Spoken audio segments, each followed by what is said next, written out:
आजकल social media पर धमकी का बाज़ार गर्म है। धमकी भी मानव जीवन में अनेक अवसरों पर जुड़ने वाली चीज़ होती है। कोई मानव ऐसा नहीं होता है जिसको कभी कोई धमकी न मिली हुई होती है। धमकी मानव को असहज बना देती है और मानव बहुत से लोग इससे डर भी जाते हैं। हम पहले धमकी के अर्थ को समझने की कोशिश करते हैं।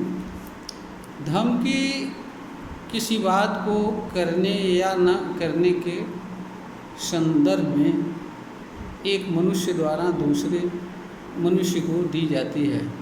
यह एक प्रकार का कथन होता है जिसके माध्यम से एक व्यक्ति दूसरे व्यक्ति को धमकी देता है किसी कार्य को करने या न करने के लिए।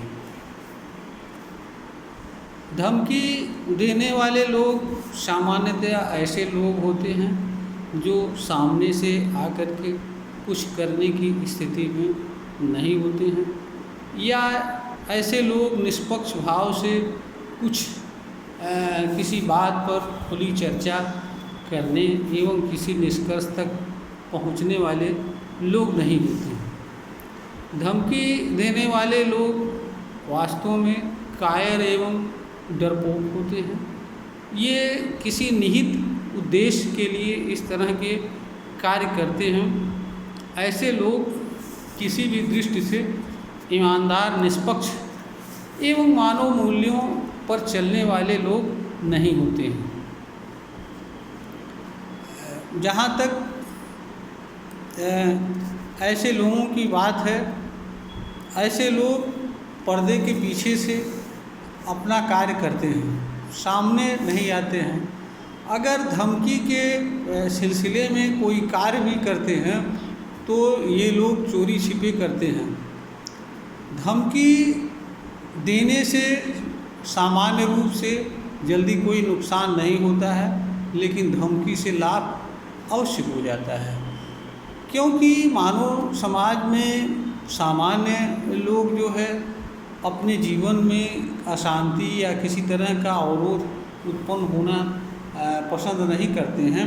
इसलिए अक्सर लोग धमकी के भय के प्रभाव में आ जाते हैं और उन बातों को मान लेते हैं जो धमकी देने वाले चाहते हैं। इस तरीके से ज़्यादातर केसेस में धमकी देने वाले सफल हो जाते हैं और वो अपने मकसद में कामयाब हो जाते हैं।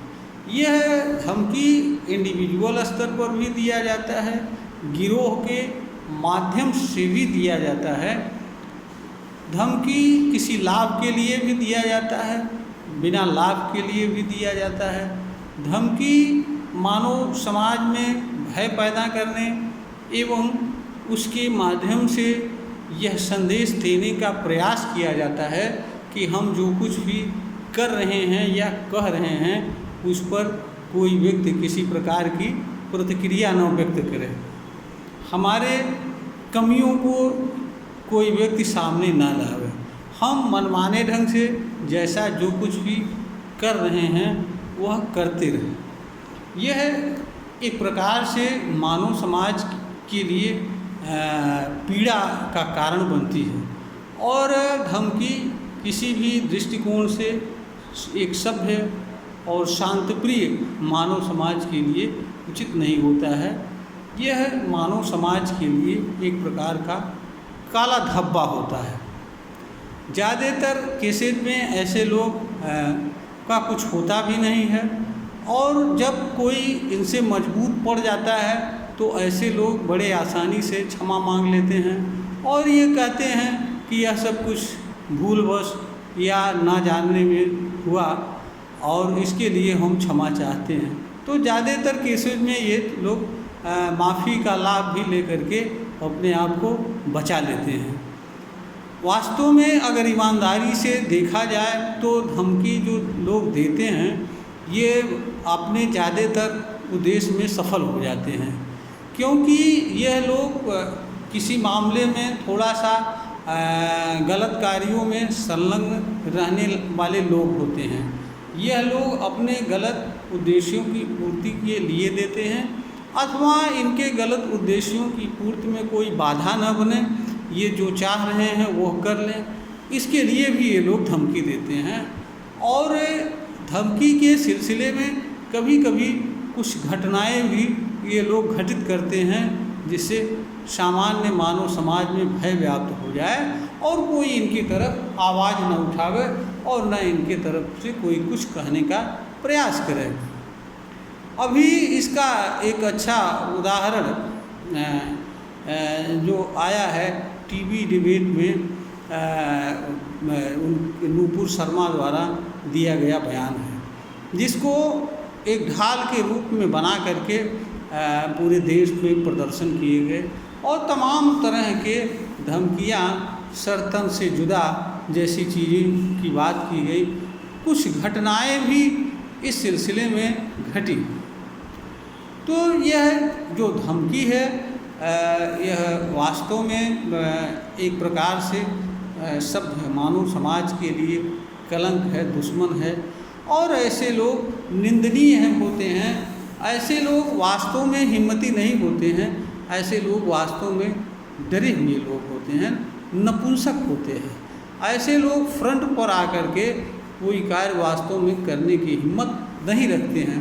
करते भी हैं तो ऐसे लोग स्वतः आकर के करने की क्षमता नहीं रखते हैं, बल्कि अपने पाले हुए लोग या अपने कार्य करने वाले लोग भाड़े के लोग होते हैं। बहुत कम लोग ऐसे होते हैं कि जो धमकी देकर सामने आने की हिम्मत रखते हैं। लेकिन चूंकि आम जनमानस किसी तरह के पचड़े में पड़ना नहीं चाहता है, इसलिए अधिसंख्य लोग इनकी बातों को मान भी लेते हैं और ये जो चाहते हैं उस उद्देश्य में ज़्यादातर केसेस में ये लोग सफल भी हो जाते हैं। जहाँ तक धमकी के संदर्भ में मेरे अनुभव की बात है, हमें भी जीवन में आए दिन किसी न किसी रूप में धमकी मिलती ही रही। उसके एक कारण यह रहता है कि मैं ईमानदारी से, निष्पक्ष भाव से किसी कार्य को कहने और करने में यकीन रखता हूँ। बहुत सारे अवसर आते हैं जब लोगों को मेरी बातें बुरी लगती हैं और लोग मुझे भयभीत करने का प्रयास करते हैं, लेकिन मैंने यह भी देखा कि जब मैं सख्त होता हूँ तो ऐसे लोग हट जाते हैं और ये कहते हैं कि नहीं, मैं तो मजाक कर रहा था, हंसी कर रहा था, ऐसी कोई बात नहीं थी। तो धमकी एक सभ्य समाज के लिए, मानव के लिए कलंक है। धमकी देने वालों को समाज द्वारा बहिष्कृत किया जाना चाहिए, इनके कार्यों की निंदा की जानी चाहिए और इनके खिलाफ उचित कानूनी फोरम पर कार्यवाही भी किया जाना चाहिए, क्योंकि किसी भी मनुष्य के गलत कृत्य में मूक बने रहना भी उसके गलत कृत्य को समर्थन देना होता है। अगर व्यक्ति समर्थवान है तो ऐसे लोगों का विरोध भी करना चाहिए और ज़रूरत पड़ने पर ऐसे लोगों को अगर समर्थ हो तो दंडित भी करना चाहिए और ऐसे लोगों को नियम, कानून एवं विधि के अंतर्गत दंड दिलाने के लिए भी कार्य करना चाहिए, क्योंकि कोई भी गलत काम सिर्फ इसलिए नहीं होता है कि कुछ लोग गलत करना चाहते हैं, बल्कि कुछ इसलिए भी होता है कि समाज में कुछ गलत विचार फैलाए गए होते हैं जिनको किसी न किसी रूप में लोग समर्थन करते हैं और ऐसे विचार के कारण लोग जो है गलत करने वालों का भी समर्थन करते हैं। तो कोई और बजाय विरोध के बहुत सारे अवसरों पर इस तरह के गलत कार्य करने वालों को लोग प्रोत्साहित भी करते हैं, चाहे उसमें उनका व्यक्तिगत इंटरेस्ट हो या सामूहिक इंटरेस्ट हो या और किसी भी तरह का हित हो। तो जब तक मानव समाज गलत को गलत और सही को सही कहने की आदत, हिम्मत नहीं जुटाएगा, कहने का प्रयास नहीं करेगा, तब तक मानव समाज में इस तरह के गलत कार्य होते रहेंगे। हर मानव का यह कर्तव्य होता है कि वह गलत का विरोध करे, सही का समर्थन करे और हमेशा निष्पक्ष भाव से किसी बात को कहने का प्रयास करे।